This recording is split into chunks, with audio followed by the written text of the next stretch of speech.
चलो, तो ठीक है, नया चैप्टर पढ़ते हैं, हमसे जुड़ा हुआ। ठीक है, गरीबी, पॉवर्टी।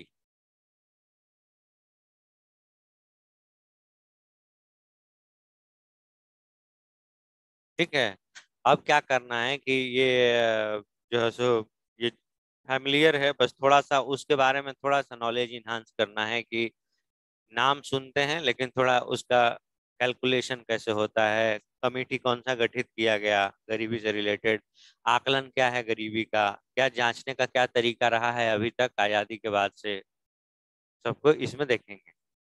तो बेसिक डिफिनेशन अगर आप कहेंगे कि गरीबी कहते किसको है, तो बेसिक डिफिनेशन क्या होगा गरीबी का। तो इसको कहते हैं कि जब अपनी मूलभूत आवश्यकताओं को पूरा करने में असक्षम है तो वो क्या है, गरीब है। जिसको आप पॉवर्टी में कहते हैं कि पुअर कह रहे हैं। तो पुअर मतलब क्या है कि जो आपका बेसिक नेसेसिटी है, जिसको आप कहते हैं मूलभूत आवश्यकता। मूलभूत आवश्यकता मतलब एक डिग्निटी से जीने के लिए जो चीज चाहिए उसका अभाव है, उसका अभाव है, तब आप गरीब हैं।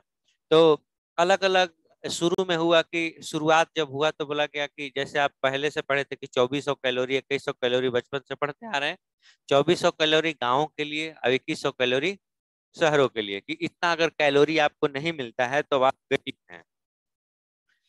2400 गांवों के लिए क्यों रखा गया है, क्योंकि गांव में मैनुअल लेबर है, गांव में वो जो है सो फिजिकल वर्क ज्यादा करना पड़ता है लोगों को, इसलिए कैलोरी का इनटेक ज्यादा रखा गया है, किसके लिए, गाँवों के लिए। तो ये पैमाना था कि आप इतना अगर मिलता है आपको खाने पीने में, इतने कैलोरी का पूर्ति हो जाता है तो आप जो है सो गरीब नहीं है। ठीक है। तो अब क्या हो गया कि अब जब से धीरे धीरे धीरे धीरे बढ़ा तो फिर इनकम पे ले गया गया। अब ये कैलोरी था, मतलब इसको कहते हैं उपभोग पे आधारित। क्या कहेंगे हम इसको, उपभोग। जो हम खाते पीते हैं तो उसको उपभोग कहते हैं, तो ये उपभोग पे आधारित हो गया। तो फिर जो है सो क्या हुआ कि इनकम पे, कि अगर आपका मंथली इनकम इतना होता है, डेली इनकम इतना होता है, तो आप गरीबी रेखा से क्या है, बाहर हैं। तो गरीबी रेखा से बाहर हैं, तो अब आप देखेंगे कि यहाँ पे देखेंगे कि यहाँ यहाँ जैसे कोई भी कमेटी गठित किया गया, कई जो है सो क्या हुआ, कमेटी गठित हुआ, तो कमेटी गठित इनकम के बेसिस पे दिया, इनकम के बेसिस पे दिया। अब इनकम के बेसिस पे भी क्राइटेरिया पूरा हुआ, जैसे वर्ल्ड बैंक है, तो वर्ल्ड बैंक भी ऐसे ही डिसाइड करती है कि 2000 ईस्वी में, 2000 ईस्वी में ऐसा कि वर्ल्ड बैंक की अगर $1 की अगर कमाता है पर डे उसकी अर्निंग कितना है, $1। ये 2000 में था। और 2010 में यही बदल के क्या कर दी, ये $1.5। और फिर जो है सो 2011 2000 जो है सो 15 में, 2010 15 में जो है सो $1.9। 15 के बाद रिवाइज नहीं हुआ है। मतलब एक व्यक्ति को अगर डेली $1.9 आता है तो उसको हम क्या कहते हैं, गरीबी रेखा से बाहर कहते हैं, गरीबी रेखा के ऊपर। इससे नीचे होगा तो गरीबी रेखा से नीचे चले जाएंगे। ठीक है, मतलब इसके नीचे एक्सट्रीम पॉवर्टी आ जाएगी, ये इतना मेंटेनेबल है, मेंटेन इतना कर सकते हैं। तो ये विश्व बैंक कहता है, वर्ल्ड बैंक ऐसे कहता है। तो जब इनकम के क्राइटेरिया पे होता था तो फिर आप एक चैप्टर पढ़े होंगे सूचकांक, पढ़ाया गया है, विभिन्न तरह के सूचकांक पढ़ाए गए। तो विभिन्न तरह के सूचकांक में एक पढ़ाया गया है बहुआयामी गरीबी सूचकांक। ठीक है, तो बहुआयामी गरीबी सूचकांक नाम से ही पता चल रहा है, इसको multi dimensional poverty index, multi dimensional poverty, MPI.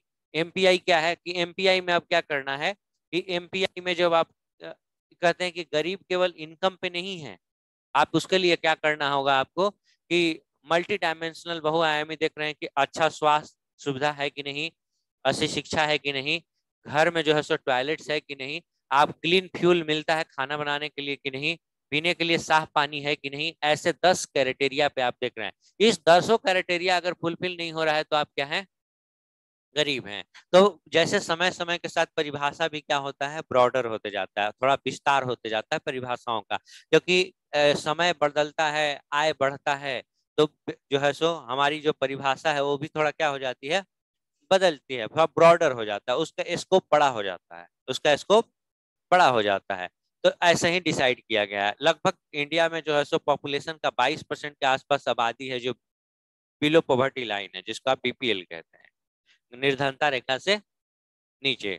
अब यही अगर आप बीपीएल देख रहे हैं तो 22% है, यही अगर कह रहे हैं कि मल्टी डायमेंशनल पॉवर्टी इंडेक्स जिसको हम कह रहे हैं एमपीआई, इसके बेसिस पर देखेंगे तो लगभग 27% आबादी है देश का जो क्या है, गरीब है, निर्धरता रेखा से नीचे है यूएन के हिसाब से। यही सब बातें को लिखेंगे, ठीक है। ऊपर टाइटल दीजिए गरीबी।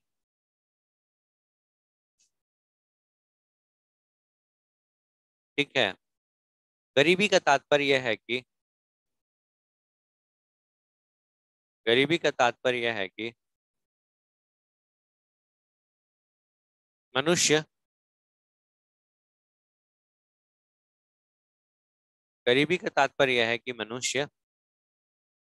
अपने मनुष्य अपने आवश्यकताओं की पूर्ति में, मूलभूत आवश्यकताओं की पूर्ति में, मनुष्य अपने मूलभूत आवश्यकताओं की पूर्ति में, मूलभूत आवश्यकताओं की पूर्ति में असक्षम है। मूलभूत आवश्यकताओं की पूर्ति में असक्षम है। समझ गए, असक्षम है। ठीक है, वर्तमान में, वर्तमान में देश की कुल आबादी का, देश की कुल आबादी का, देश की कुल आबादी का 22%, 22% निर्धनता रेखा से नीचे जीवन यापन कर रहा है। निर्धनता रेखा से नीचे जीवन यापन कर रहा है।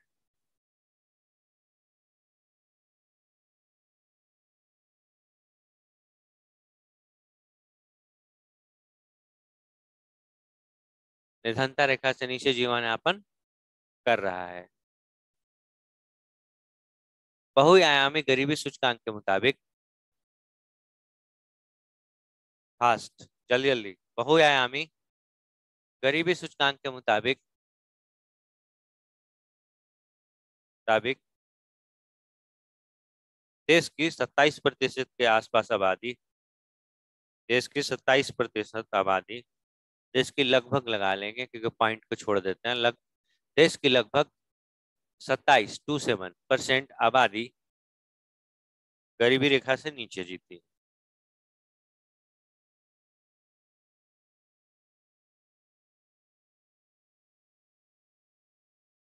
गरीबी रेखा से नीचे जीती है। ठीक है, जो कि 22% भारत सरकार के मुताबिक।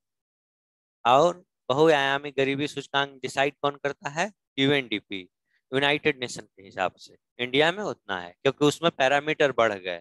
अब इसमें केवल है कि इनकम होगा कि नहीं, इनकम के बेसिस पे। अब यहाँ पे हो रहा है कि टॉयलेट्स है कि नहीं, इलेक्ट्रिसिटी है कि नहीं, तो सब परसेंटेज क्या होगा, बढ़ जाएगा।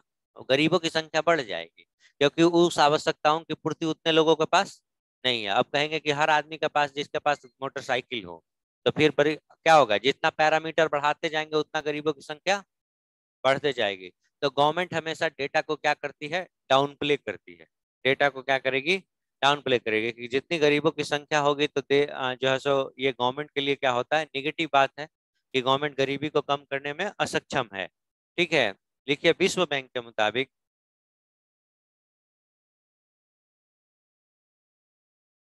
गरीबी रेखा से नीचे यापन करने वाले व्यक्ति हैं।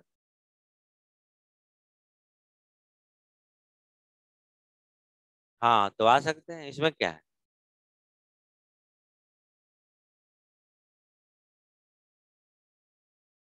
नहीं, गरीब नहीं है, भारत सरकार के हिसाब से गरीब नहीं है। अभी आएंगे, तेंदुलकर कमेटी लिखेंगे अभी तो पता चल जाएगा। अभी कमेटी कमीशन शुरू नहीं हुआ है, अलग अलग कमेटी कैसे कैसे बोली है उस हिसाब से। कुछ नहीं चाहिए, म, महीने का 1,000 रुपया, मैं नहीं, कैलोरी पर अब इंटेक पे नहीं है। महीने का 1,000 रुपया, 1,400 रुपये है शहरों में रहने के लिए। कितना, 1,407 रुपया, अभी लिखेंगे सब।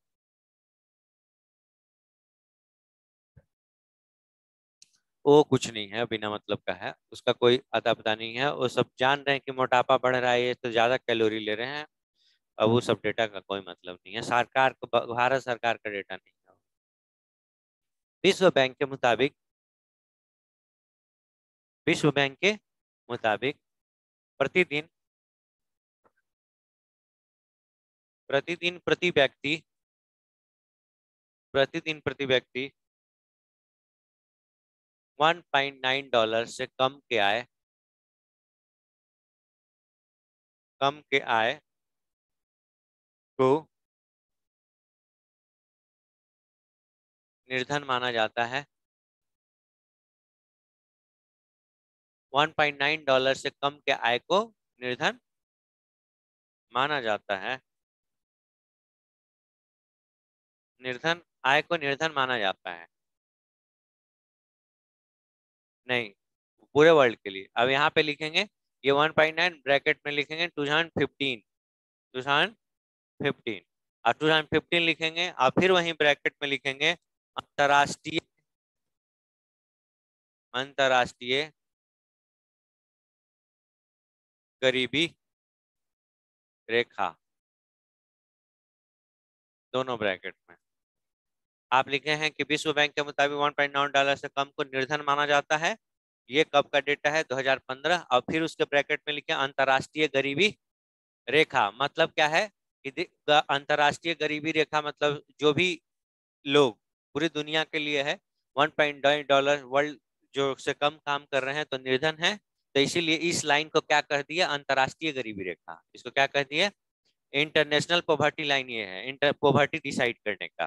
ठीक है, अब लिखिए इस इस डेटा के मुताबिक, मतलब क्या, वर्ल्ड बैंक के डेटा के मुताबिक, इस डेटा के मुताबिक दुनिया की 8% आबादी, दुनिया की 8% आबादी, 8% आबादी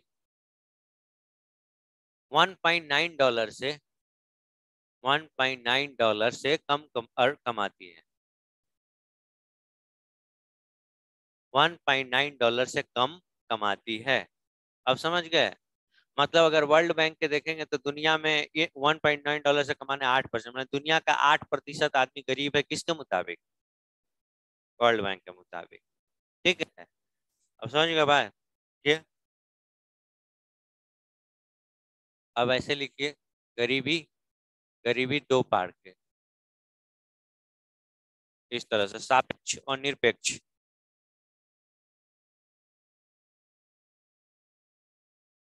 निरपेक्ष और सापेक्ष दो पार में गरीबी को बांटते हैं, निरपेक्ष गरीब और सापेक्ष गरीबी। निरपेक्ष गरीबी को आप क्या कहते हैं? एब्सोल्यूट पॉवर्टी,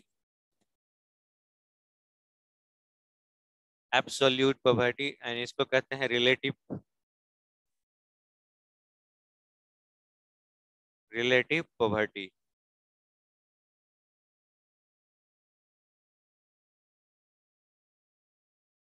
गरीबी के प्रकार को हम दो भागों में बांटते हैं, सापेक्ष और निरपेक्ष।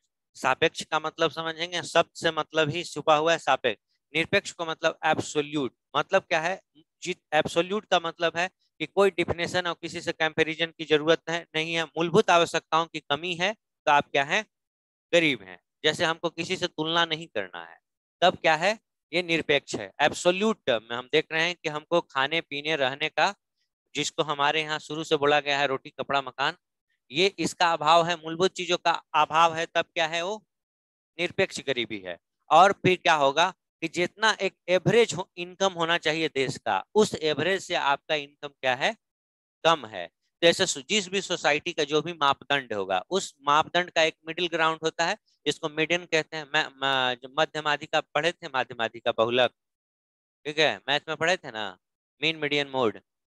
ठीक है, मीन मीडियन मोड। तो एक मीडियन हो, एक मीडियन में चुन लेते थे बीच वाला। तो एक मीडियन से जब नीचे का आप जीवन जीते हैं, तब क्या है? वो सापेक्ष। सापेक्ष रिलेटिव का मतलब होता है कि किसी से आप तुलना कर रहे हैं।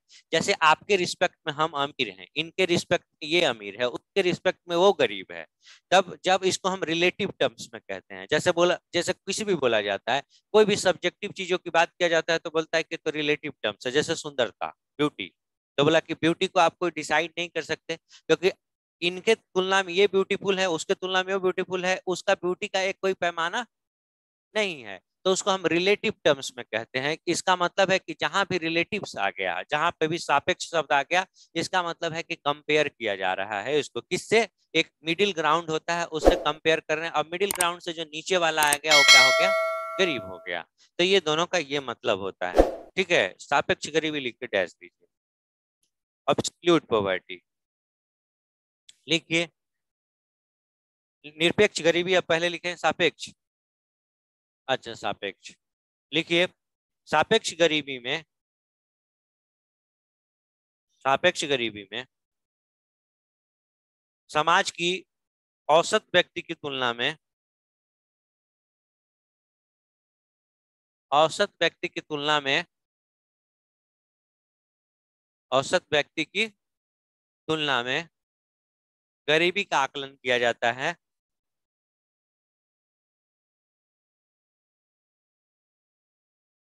आकलन किया जाता है,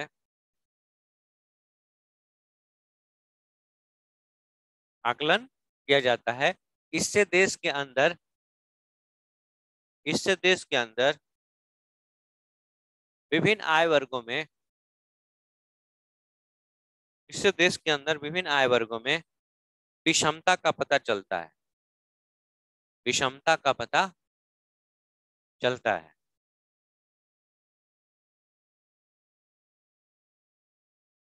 विषमता का पता चलता है।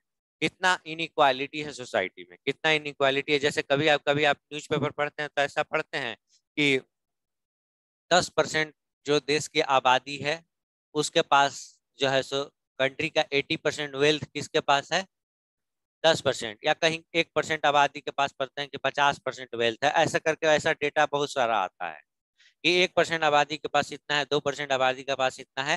तो इससे क्या पता चलता है, जितना कम आबादी है और उतना परसेंटेज उसे वेल्थ का, उसके पास धन का ज्यादा है। तो इसका मतलब है कि समाज में विषमता ज्यादा है, क्योंकि धन का कंसंट्रेशन, धन का जो केंद्रीकरण है वो कुछ हाथों तक सीमित है। तो इससे हमको पता चलेगा कि समाज में विषमता ज्यादा है। तो वैसे होता है, डेवलप्ड कंट्री कहने का होता है कि बहुत डेवलप्ड है, लेकिन विषमता वहां भी हम क्या करते हैं, देखते हैं कि बहुत कम आबादी के पास जो है सो धन का संग्रह ज्यादा है। लिखिए, इस प्रकार सापेक्षिक, सापेक्षिक गरीबी, सापेक्षिक गरीबी देश के, देश के, देश में पाए जाने वाले, देश में पाए जाने वाले असमानता के रूप में, असमानता के रूप में दर्शाया जा सकता है, असमानता के रूप में दर्शाया जा सकता है। ठीक है, दूसरा निरपेक्ष गरीबी,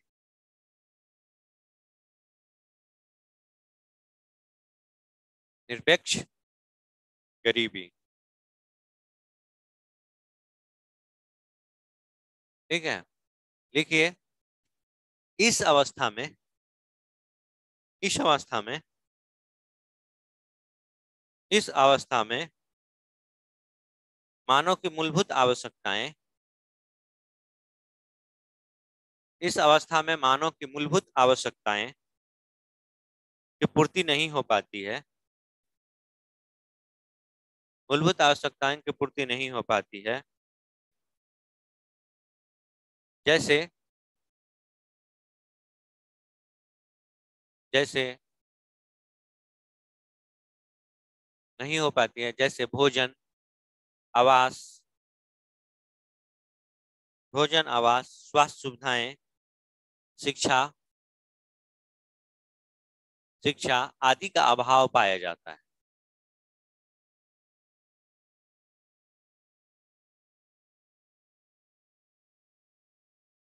आदि का अभाव पाया जाता है। ठीक है, मतलब आसान है आपको देखना। जब भी निरपेक्ष है, एब्सोल्यूट है, एब्सोल्यूट वैल्यू का मतलब होता है एक वैल्यू बताइए, यूनिक वैल्यू बताइए। तो जब भी आपको निरपेक्ष की बात होगा तो निरपेक्षता का मतलब हो रहा है कि इसमें किसी से कंपेयर नहीं, हम आइसोलेटेड एक को रख के देख रहे हैं, तो देख रहे हैं कि मूलभूत आवश्यकताओं की पूर्तियां, मूलभूत हम किसको कह रहे हैं, जैसे स्वास्थ्य, पीने का पानी, शिक्षा, भोजन, आवास, ये सब चीजों का मूलभूत, जीने के लिए यही सब चीज चाहिए, कम से कम ये सब चीज चाहिए। अगर इसी चीज का अभाव होगा तब क्या हो जाएगा, वो निरपेक्ष गरीबी है। और सापेक्ष गरीबी का मतलब होता है देश की विषमता का पता चलता है, क्योंकि सापेक्ष में हम कहते हैं कि एक औसत व्यक्ति की तुलना में आपका लिविंग स्टैंडर्ड क्या है। जैसे गांव में सारे औसत लोगों के पास, औसत जब हम गांव का निकाले तो सबके पास मोटरसाइकिल हो, आपके पास नहीं हो, सबके पास जमीन हो, आपके पास नहीं हो, तो बाकी के तुलना में आपका विषमता, इनिक्वालिटी उस समाज में ज्यादा है। तो तब आप कंपेयर कर रहे हैं कि अपने गांव से आप कितने जो है सो कम हैं, आपके पास जो है सो चीजें। तो निरपेक्ष गरीबी में जो है सो एब्सोल्यूट टर्म में देखते हैं, और सापेक्ष में तुलनात्मक अध्ययन करते हैं। क्या करते हैं, तुलनात्मक रूप से देखते हैं कि हम समाज के औसत से कितना नीचे हैं। यहां तक कोई दिक्कत नहीं है, कोई दिक्कत नहीं है। अब ऊपर आप टाइटल दीजिए, भारत में गरीबी के आकलन से संबंधित, भारत में गरीबी के आकलन से संबंधित समितियां, भारत में गरीबी के आकलन से संबंधित समितियां,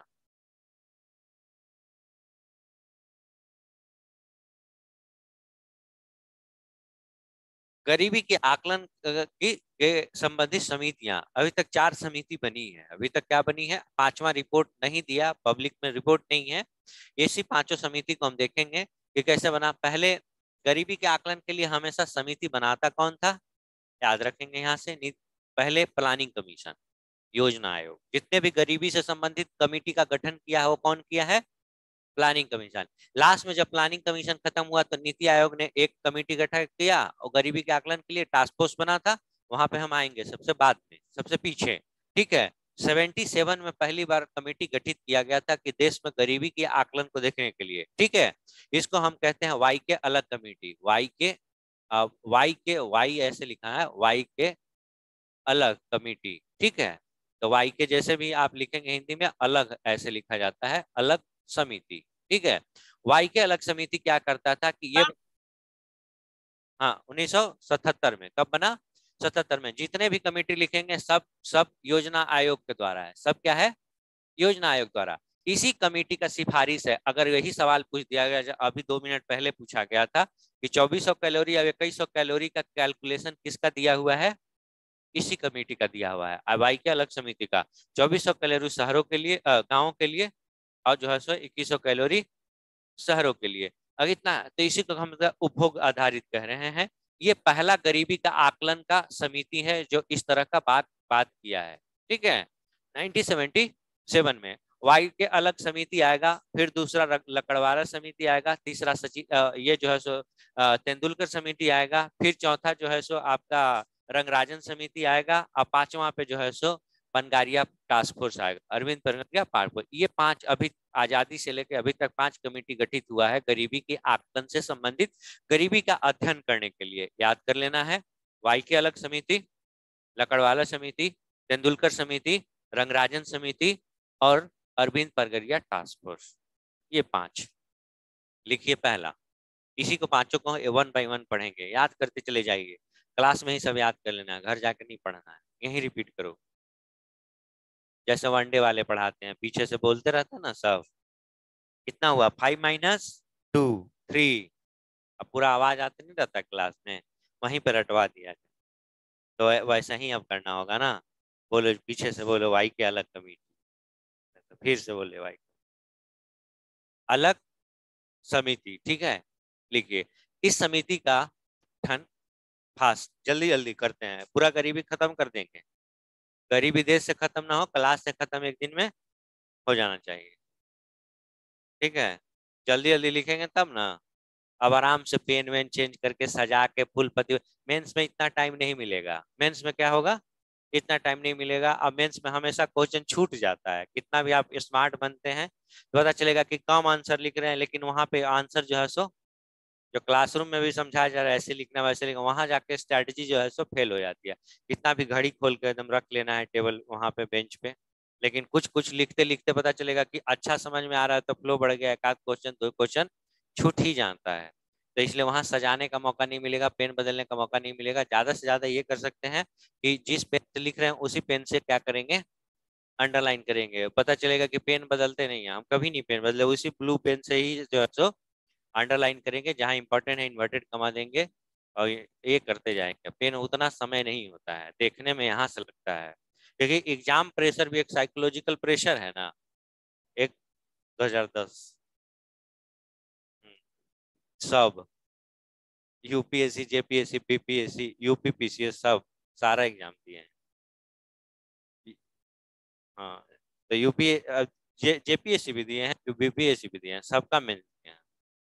यूपी पीसीएस सबसे ज्यादा बार दिए हैं, क्योंकि यूपी हमको अच्छा लगता था, यूपी हमारा बहुत आसानी से हो जाता था इसलिए सबसे ज्यादा अच्छा पीसीएस है। सबसे ज्यादा थोड़ा कंटेम्प्रेरी है उसमें।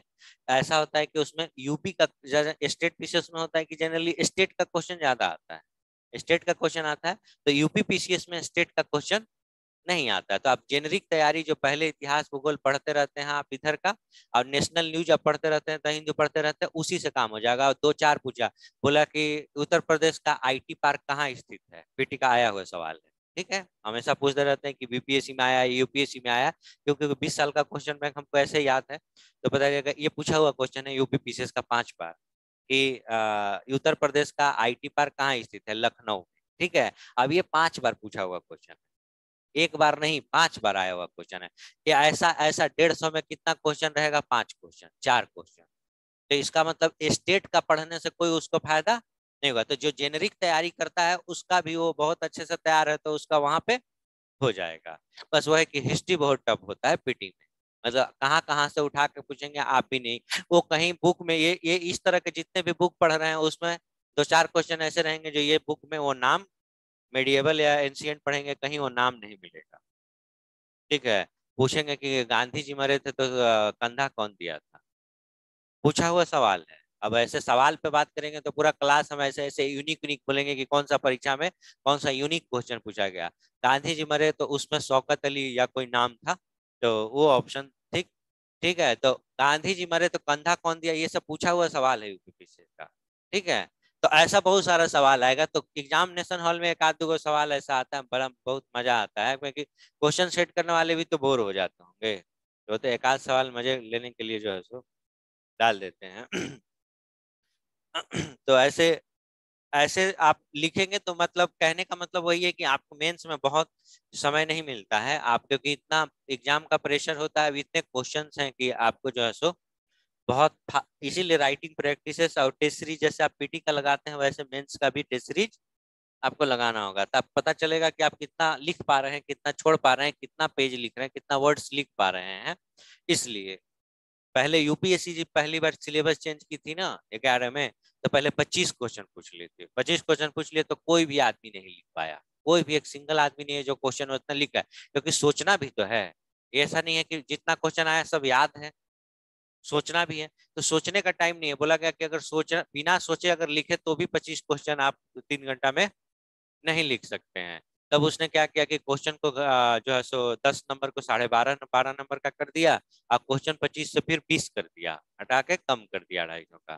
तो इसलिए पता है, इसीलिए यूपीएससी का क्रिटिसिज्म हुआ था कि UPSC is no longer a merit based test, it's become a speed test, it become a speed test. पता चलेगा कि 2 घंटे 3 घंटा में आपको लिखना है 25 सवाल, तो पता चलेगा मेंस का तो नहीं लिख पाए थे उस साल लोग।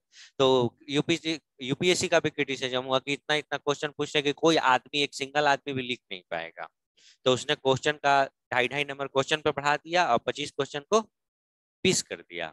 ठीक है, तो ये सब कोई फेस करता है, वहां पे लिखने में बहुत समस्या है। इसलिए जो सजा सजा के नोट्स बनता है वो घर में ही सिर्फ हो सकता है, वहां नहीं हो सकता है। वहां तो और पहला एक ही व्यक्ति का लिखा हुआ कॉपी, पहला दूसरा क्वेश्चन, और जब 15वां क्वेश्चन लगेगा कि उस आदमी का लिखा हुआ नहीं है, क्योंकि पेन पकड़े पकड़े ये वाला जो है सो फिर बीच बीच में ऐसे ऐसे करना होगा, ऐसे ऐसे करना होगा, ऐसे ऐसे। और ठंड में अगर एग्जाम हुई तो और भी दिक्कत है।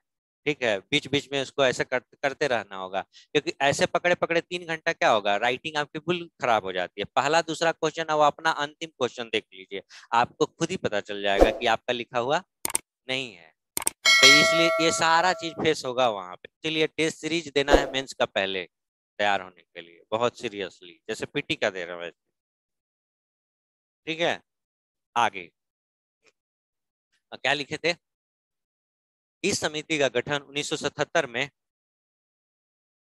इस समिति का गठन 1977 में योजना आयोग के द्वारा किया गया था, योजना आयोग के द्वारा किया गया था।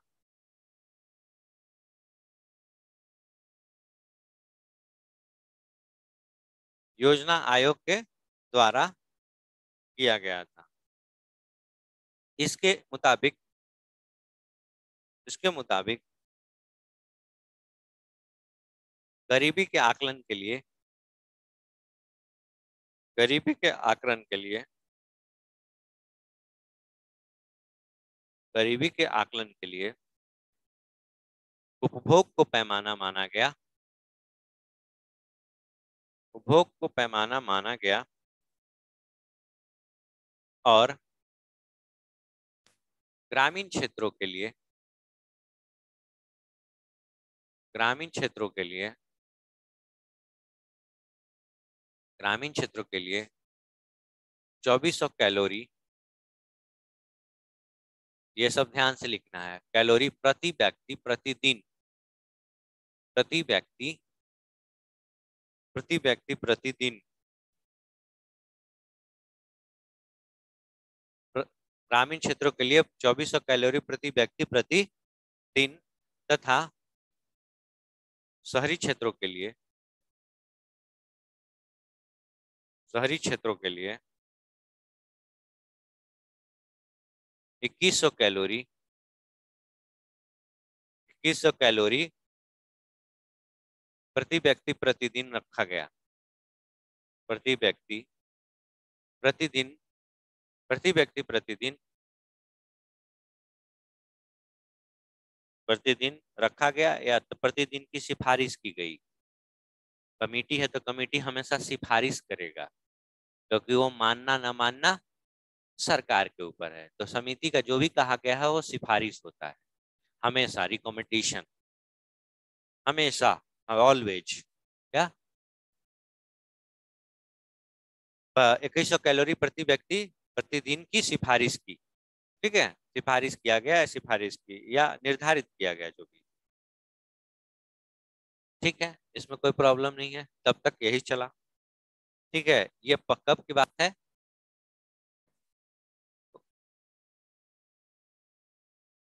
नहीं नहीं, वो तो कोई भी कमेटी बनाया जाता है ना, कमेटी बनाए में कोई व्यक्ति, जैसे प्रोफेसर है, कुछ व्यक्ति, तो ये भी जो है सो प्रोफेसर ही था, राइट, तो उसको बनाया जाता है कमेटी, कमीशन का कोई जब पता चलेगा कि आईएएस ऑफिसर है, उसी की अध्यक्षता में बनाया गया, रिटायर्ड सुप्रीम कोर्ट का जज है, हाई कोर्ट का जज है, तो उसकी अध्यक्षता में कमेटी का गठन किया गया, पता चलता है कि, लेकिन जनरली क्या होते हैं कि जनरली मतलब सबसे ज्यादा कमेटी का गठन होता है जो हाई कोर्ट सुप्रीम कोर्ट के रिटायर्ड जज होते हैं उनकी अध्यक्षता में, दूसरे नंबर पे ये जो ब्यूरोक्रेट होते हैं वो, तीसरे नंबर पे प्रोफेसर, यही 3-4 कैटेगरी वाले लोग हैं जो कमेटी का गठन होता है तो इनको बुलाया जाता है। अब जेएनयू में प्रोफेसर है, रिटायर्ड हो गई, इकोनॉमी का प्रोफेसर है, तो इकोनॉमी पे कोई कमेटी बना तो पता नाम दे दिए जो है सो रमेश समिति, रमेश जो है सो सिंह समिति, रमेश सिंह समिति, तो रमेश सिंह क्या रहे हैं, पता चलेगा इकोनॉमिक्स के प्रोफेसर हैं जेएनयू में, इस तरह से होता है।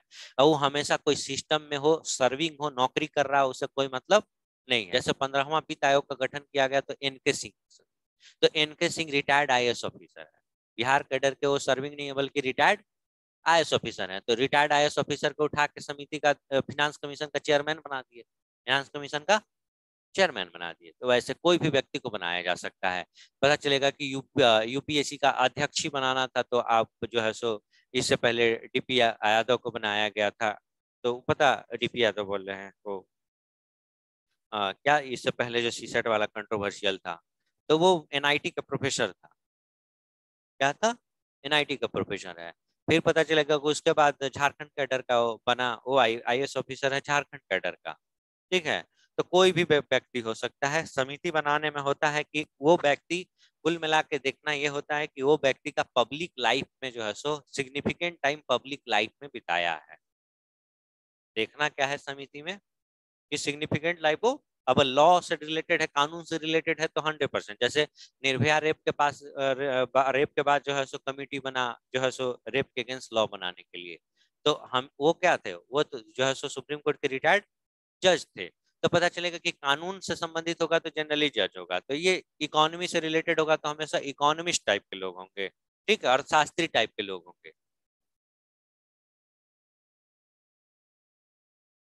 हाँ बिल्कुल, फंड दिया जाता है, जितना दिन का अध्ययन किया जाएगा उसको कैसे समिति अध्ययन कैसे करेगी, उसको घूमना है। मान लीजिए कि उसको नया जो है सो पॉल्यूशन के अगेंस्ट में नया पता चलता है कि कुछ नया करना है दिल्ली राजधानी क्षेत्र में, तो क्या करेगी, पूरे पूरे पता चलेगा कि देखेगा कि किफायती या कम या दूसरे कंट्री के राजधानियों में क्या किया जाता है पॉल्यूशन को रोकने के लिए। तो पता चला कि वहां से पता चला कि बेल्जियम ने बहुत अच्छा एक मॉडल लाया है।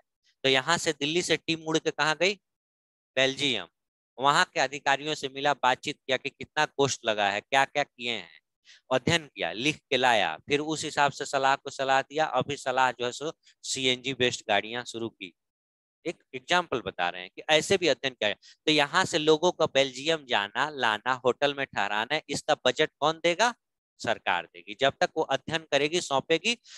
इसीलिए हर कमेटी कमीशन का जब गठित किया जाएगा तो उसका खर्चे का जिम्मा सरकार का है, क्योंकि सरकार के लिए है, अध्ययन करके वो ला रहे हैं।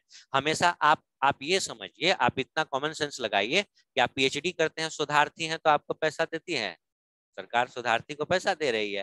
तो जब हम अपने लिए शोध कर रहे हैं, कुछ खोजने की कोशिश कर रहे हैं, उसको पर्सनल बेनिफिट है तो सरकार पैसे दे रही है। तो सरकार का के द्वारा गठित कमेटी है, अध्ययन कर रहे हैं पर्टिकुलर सब्जेक्ट पे, तो सारा खर्चा किसका है। इसमें भी करप्शन होता है कि अपने लोगों को बैठाया जाता है।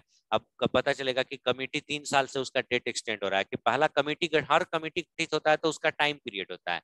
ये आप 3 महीना में पढ़ के बताएंगे, 6 महीना में अध्ययन करके बताएंगे, तो पता चलेगा कि 6 महीना में, जैसे ओबीसी पे कमीशन कमीशन बना था कि ओबीसी कमिटी कमीशन बनेगा, जैसे एसटी एससी कमीशन है वैसे ओबीसी। तो जी रोहिणी कमेटी आप पढ़े होंगे, याद है।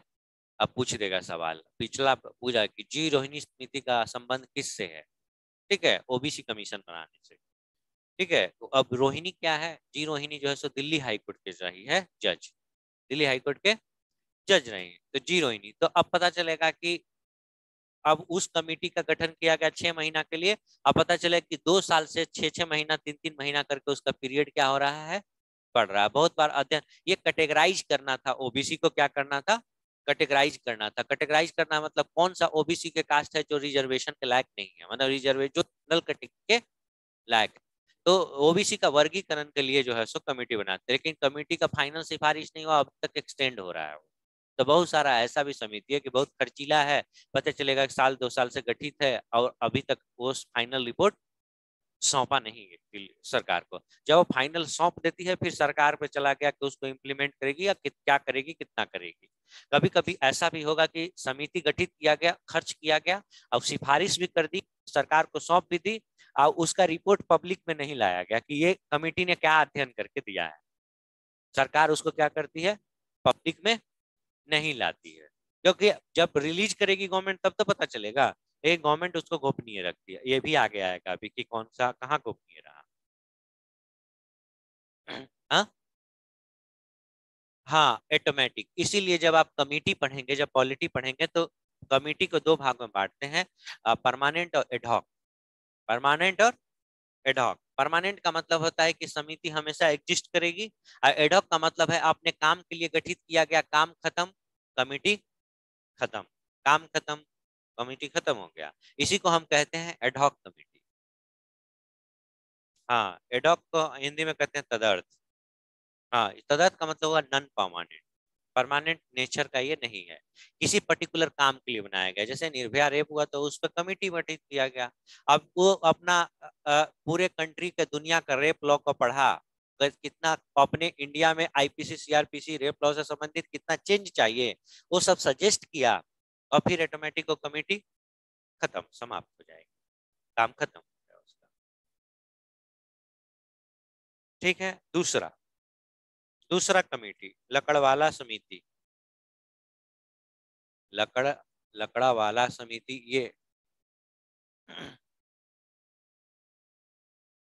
ये सब पीरियड वाइज लिखना है, क्रोनोलॉजी के फॉर्म में लिखना है।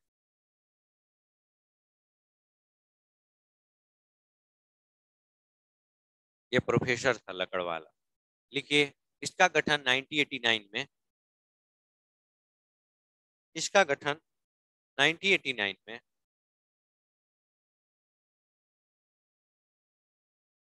1989 में योजना आयोग के द्वारा किया गया था।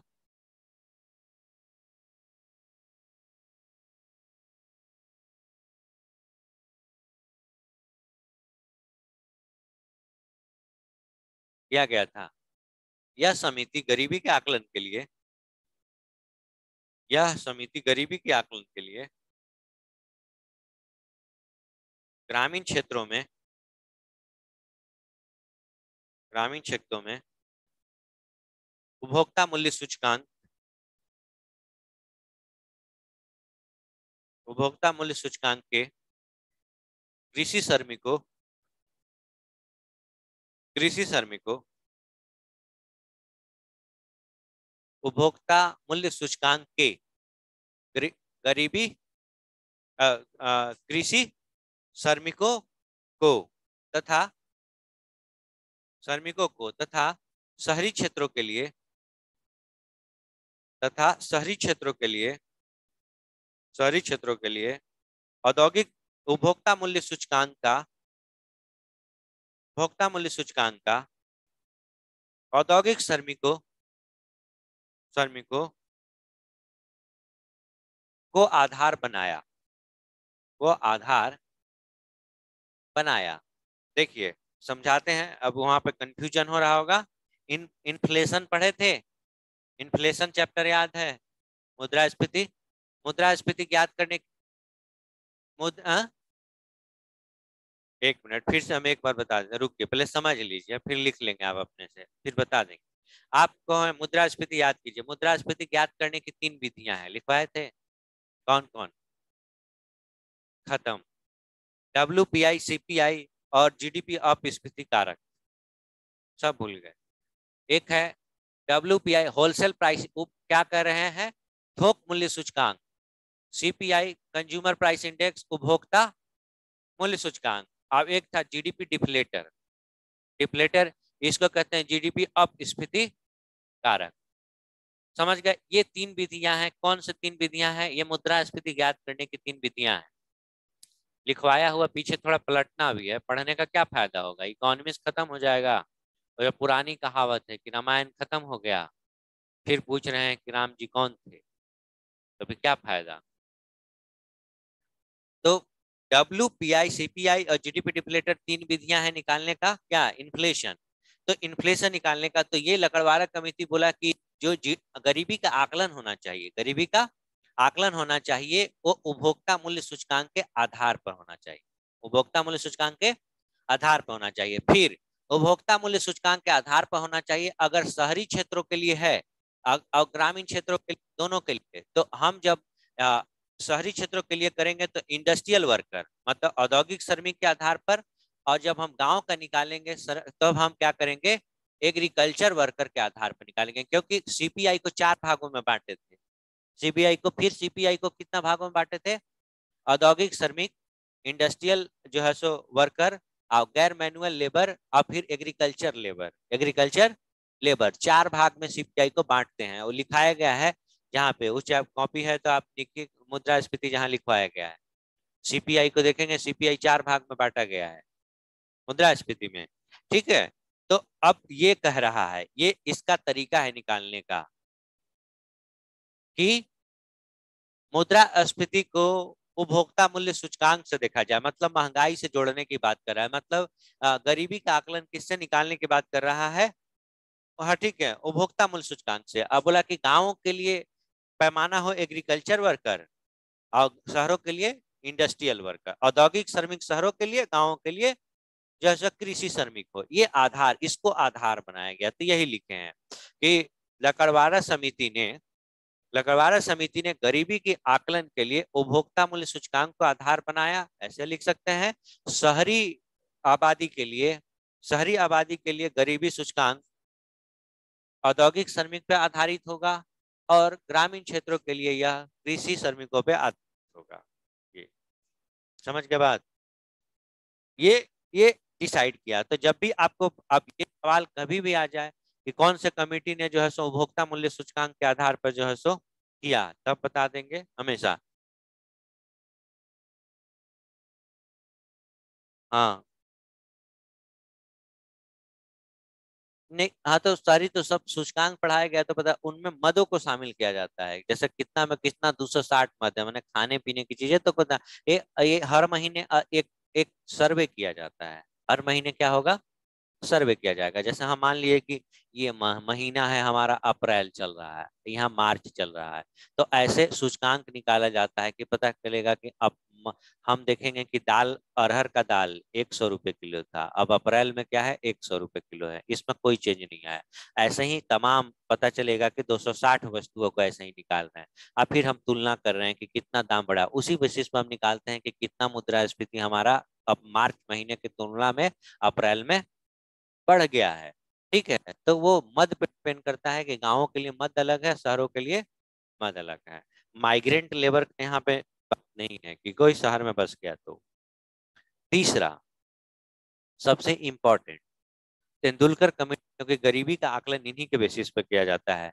तेंदुलकर ये है सुरेश तेंदुलकर, सुरेश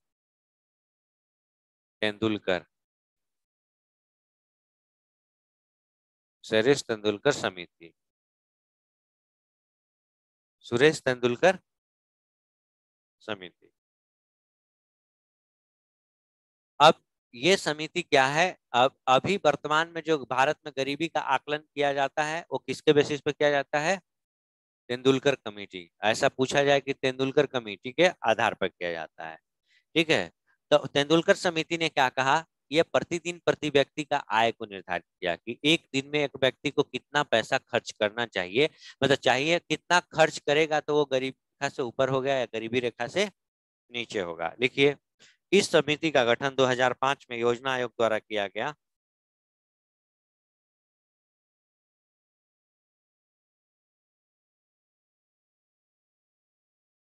2005 में योजना आयोग द्वारा किया गया।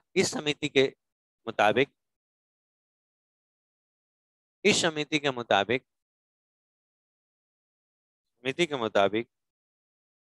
ग्रामीण क्षेत्रों के लिए प्रतिदिन प्रति व्यक्ति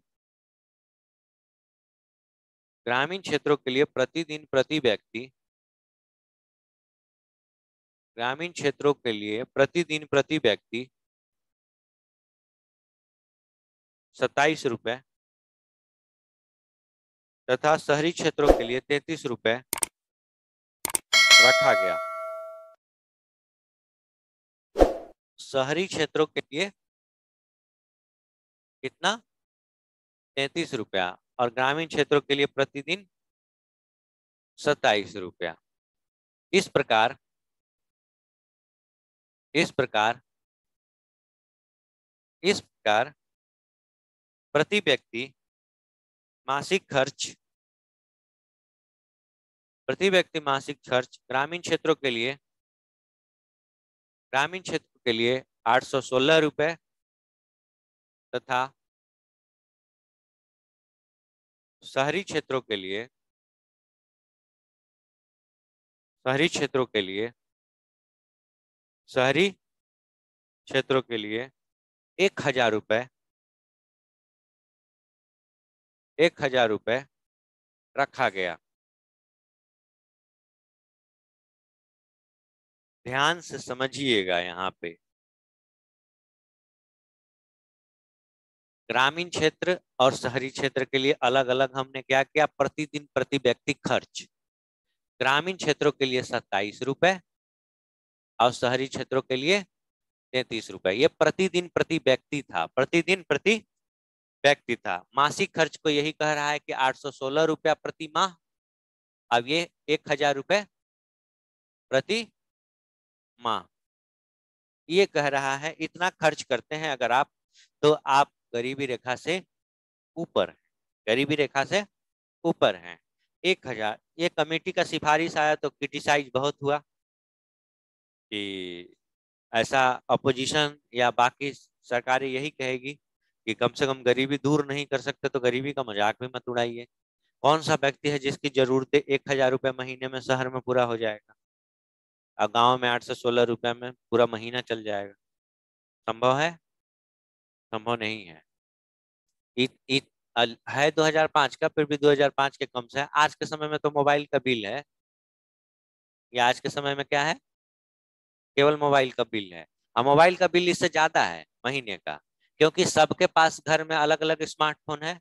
तो आप अपना मम्मी पापा अपनी पत्नी का जोड़ लो, तो चार ही का जोड़ने से जो है सो क्या हो जाएगा, 250-250 रुपये भी जोड़ते हैं तो 1,000 रुपये हो जाएगा। तो एक फैमिली का मोबाइल बिल है ये, जो कि पूरा फैमिली का महीने का क्या था, खर्च दिखाया गया सरकार के हिसाब से। तो ये काफी क्रिटिसिज्म उस समय भी हुआ था, क्योंकि हमारे तैयारी करने में यही याद करना था। जब 2005 का डेटा है तो जो 2010 में एग्जाम दे रहे हैं तो उनके लिए डेटा यही था, हमारे लिए यही रटना था, यही याद करना था। ठीक है। तो 1,000 रुपये मासिक खर्च रखा गया। तो ये सुरेश तेंदुलकर कमेटी का सिफारिश था कि प्रतिदिन अगर गांव में 27 रुपए और शहर में 33 रुपए, वही 1,000 रुपये जो है सो आ गया। क्योंकि 33 3 990 होगा तो फिर मतलब उसको राउंड फिगर में ले गया उसको। ठीक है, तो ये माना गया। तो लेकिन क्रिटिसिज्म हुआ, कोई समस्या सॉल्व नहीं हुआ। अब गवर्नमेंट क्या करती है कि इस फिगर को डाउन जानबूझ के रखती है, क्योंकि जितना ही रुपए को बढ़ाते जाएंगे, मान लीजिए 27 रुपए को हम प्रतिदिन 50 रुपए कर देते हैं, 33 रुपया को प्रतिदिन 100 रुपया कर देते हैं, 100 रुपया कर देते हैं, तो इतना कमाने वालों की संख्या क्या हो जाएगी, और बढ़ते जाएगी। तो गरीबों की संख्या और क्या होगी, बढ़ जाएगी। तो गरीबों की संख्या कम। अब देखो 33 रुपया को हम मान करके देते हैं 20 रुपया, तो गरीबों की संख्या और क्या हो जाएगी, कम हो जाएगी गरीबों की संख्या। इसीलिए फिगर इस तरह से रखते हैं ताकि गरीबों की संख्या को क्या कर सके, कम दिखा सके। क्योंकि आपके गवर्नमेंट के ऊपर ऐसा आएगा कि आप गरीबी को दूर करने में असक्षम है, असफल है, तो आप फिगर को क्या करेंगे, आप हमेशा कम, पैमाना को जितना कम रखेंगे। अब पैमाना है कि आपके पास घर नहीं है तो गरीब है, लेकिन पैमाना बढ़ा दे कि आपको गरीबी रेखा से ऊपर होने के लिए घर चाहिए, मोटर गाड़ी चाहिए, ये चाहिए, वो चाहिए, एसी चाहिए, तो पता चलेगा कि सब आदमी क्या हो जाएगा, गरीब हो जाएगा। तो फिर और भी पला निगेटिव हो जाएगा गवर्नमेंट के लिए। तो हमेशा आप फिगर को क्या करेंगे, पैमाना को हमेशा आप कम रखेंगे, पैमाना को हमेशा आप क्या करेंगे, नीचे रखेंगे उस पैमाने को।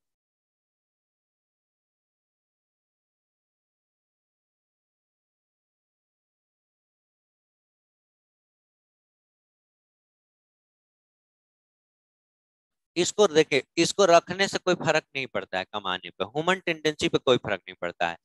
देश के तो 90%, 90 नहीं, देश के 100% गरीब को तो पता भी नहीं होगा कि हमारे लिए सरकार ये निर्धारित करके रखी है बात। किताब में निर्धारित करके रखा गया है कि 816 रुपये महीना का कमाई चाहिए गांव में, 1,000 रुपये शहरों में। ये किसी गरीब को पता है?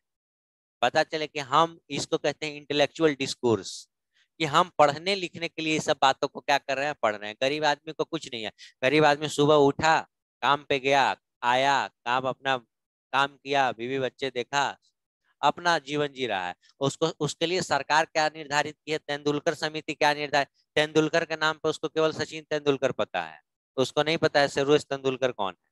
ठीक है, तो उससे, इसका आंकड़ा से हमारे कमाने पर, हमारे साइकी पे कोई असर नहीं पड़ता है। हमारे साइकी पे असर पड़ता है जब सरकार फ्री में कोई चीजें देती है, तब हमारे साइकी पे असर पड़ता है। तब आके हम गरीबी को दूर करने के लिए सरकार ने एक यूनिक आइडिया लाया था कि हर एक आदमी को पैसा मिले, सारे सब्सिडी को खत्म कर दें और सबके अकाउंट में क्या मिले, सब आदमी जो भी 18 साल से ऊपर है उसको एक सर्टेन लेवल का इनकम होना चाहिए।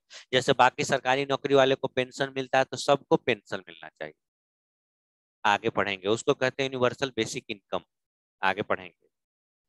अब तो ये तीसरा कमेटी पढ़े। अब चौथा कमेटी है रंगराजन कमेटी। ध्यान से देखना, अब रंगराजन समिति ने कुछ नहीं किया, रंगराजन समिति ने भी यही काम किया। ये एग्जैक्टली काम किया, बस अमाउंट को बढ़ा दिया। अमाउंट को क्या किया, बढ़ा दिया। तो जितना, जैसे पहले जो ये मॉडल है, इसी मॉडल को उसने भी फॉलो किया। लिखिए चौथा, रंगराजन समिति, ऐसे सी रंगराजन कहते हैं, सी रंगराजन समिति। इस सी रंगराजन समिति, सी रंगराजन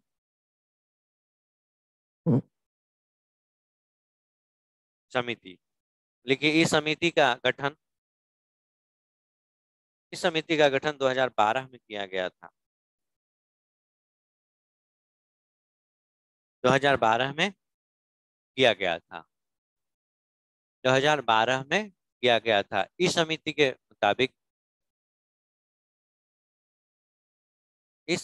मुताबिक प्रति व्यक्ति प्रति माह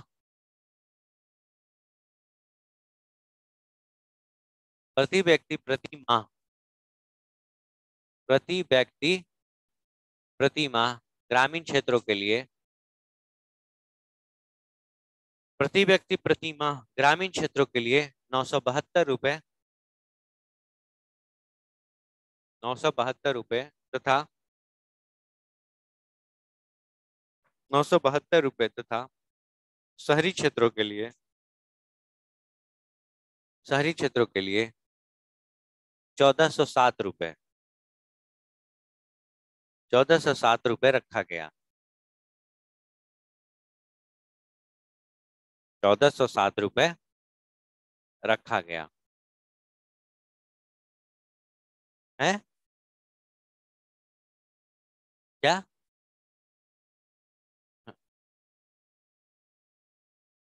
हाँ, क्योंकि खर्च कंजम्पशन ज्यादा है, खर्च ज्यादा है। अब गांव में किसी को रूम रेंट नहीं ना देना होता है। शहर में रहने वाला को तो आधा से ज्यादा आबादी रेंट पे रह रहा है। गांव के आदमी का चाहे खपड़े का मकान हो, टूटा फूटा हो, चाहे 2 तल्ला मकान हो, 10 तल्ला मकान हो, मकान तो अपना है उसका। मकान अपना है। लेकिन हम कितना बड़ा आदमी है पता चले कि गांव में जमींदार हैं लेकिन यहाँ पे रेंट पे रह रहे हैं। ठीक है।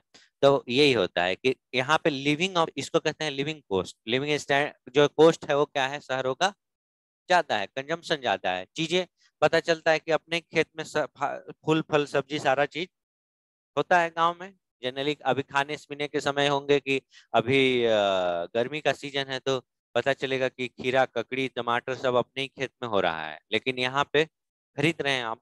कंजम्पशन का मतलब आपका पैटर्न अलग है ग्रामीण और शहर का। रेंट वेंट इस तरह की चीजें हमें नहीं देनी है, इसलिए शहरों का पैमाना दुगना मतलब ग्रामीण क्षेत्रों से ज्यादा भी रखा गया है और अलग रखा गया है।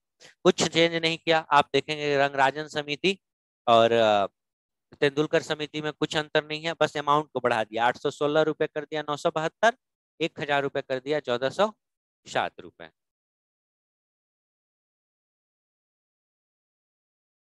प्रति महीना इतना आप खर्च करते हैं।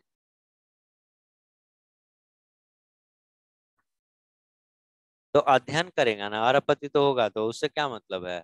अब तब तुम अब ऐसे कहेंगे तब तो प्रधानमंत्री ये सब जो इलेक्ट हो रहे हैं, जितने मेंबर ऑफ पार्लियामेंट इलेक्ट हो रहे हैं उसमें से 90% लोग करोड़पति हैं। हाँ, तो मतलब आप कहना चाहते हैं कि गरीबी के आकलन के लिए गरीब को सही सही से सही से अध्ययन वही कर पाएगा जो गरीब होगा।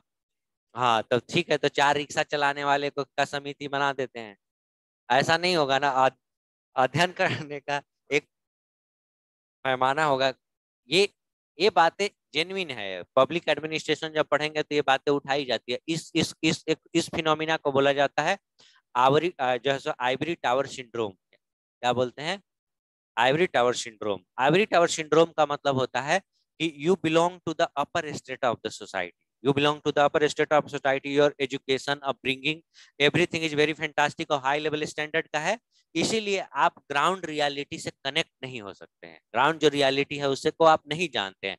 इसीलिए देखेंगे आप आज के समय में भी कि जो भी लोग डायनेस्टी पॉलिटिक्स वाले हैं, जिस जो मतलब पॉलिटिक्स में वैसे आए जिनके बाप दादा हुए करते थे, तो वो पॉलिटिक्स में आज सफल नहीं है। पॉलिटिक्स में वही आदमी सफल हुआ है जिसको ग्राउंड का समझ है। जैसे पता चलेगा कि बिहार से सबसे बड़े मास लीडर हुए लालू यादव। तो लालू यादव मास से जुड़े हुए इसलिए हैं क्योंकि गांव से बिलोंग करते हैं।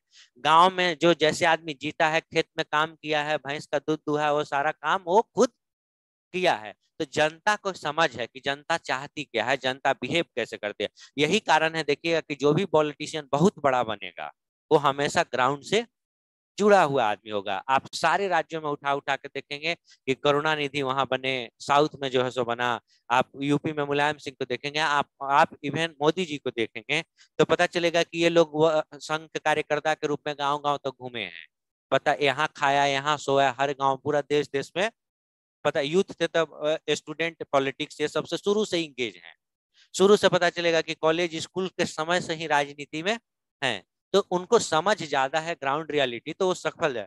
तो इसको आउटरीच कहते हैं कि पॉलिसी हमारे लिए वो बना रहा है जिसको रियलिटी की समझ नहीं है। इसीलिए पॉलिसी सही माने में वो उसको बनाना चाहिए, इसको ग्राउंड रियलिटी की समझ है। एक्चुअली में हमारे देश में हुआ ऐसा है कि हार्वर्ड कैम्ब्रिज में पढ़ने गए और वहां से आए और जो है सो पॉलिसी फॉर्मुलेट कर दिया। इसीलिए उस पॉलिसी का फेल होने का चांसेस क्या है, बहुत ज्यादा है, क्योंकि आप ग्राउंड रियलिटी से वाकिफ नहीं है। तो उस तरह के लोग, उस तरह के पॉलिसी सफल नहीं होती है। इस गवर्नमेंट का पॉलिसी देखिए कि सबसे ज्यादा ग्राउंड लेवल पे पहुंच पा रहा है, क्योंकि उस समझ से बनाया गया है। इसीलिए ये आदमी सबसे पहले आते क्या किया कि हमको सारा पैसा अगर किसी को बेनिफिट देना है तो सबसे पहले अकाउंट खोलो उनका। हाँ, आधार से, फिर अगर आधार खोल, अकाउंट खोल दिए, पैसा इलीगल पैसा ना चल जाए, इसीलिए अकाउंट को आधार से जोड़ दो। हाँ, अध्ययन किया जाता है। जब कमिटी बहुत काम कर, अगर अच्छे से काम करेगी तो अध्ययन करती है तभी वो करेगी।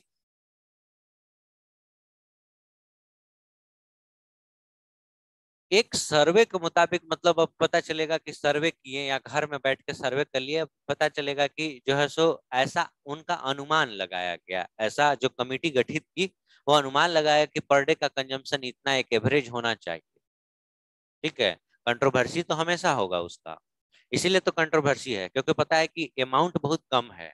ये सबको पता है कि अमाउंट कम है, लेकिन अमाउंट अगर बढ़ाते जाएंगे तो आपको वही, फिर वही बात है कि गरीबों की संख्या प्रतिशत क्या हो जाएगी, बढ़ जाएगी।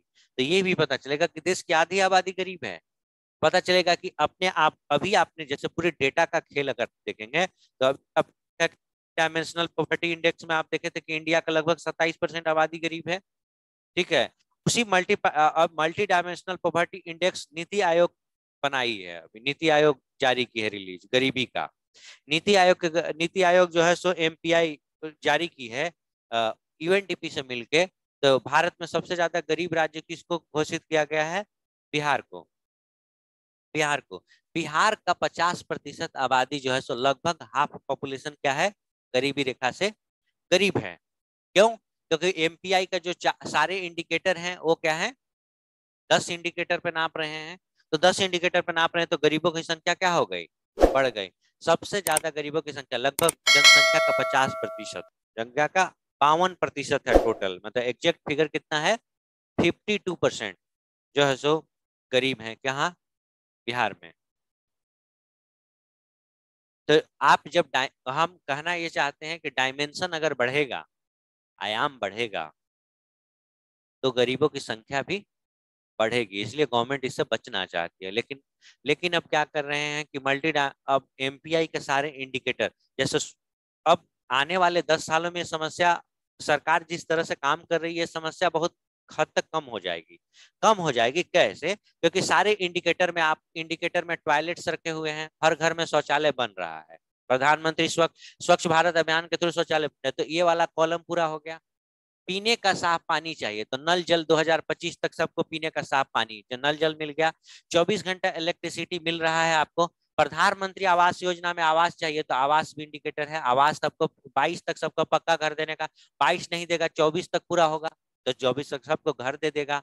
आपको पता चलेगा कि स्वच्छ ईंधन चाहिए तो उज्ज्वला योजना की तरह 8 करोड़ लोगों को जो है सो गैस सिलेंडर मिल गया।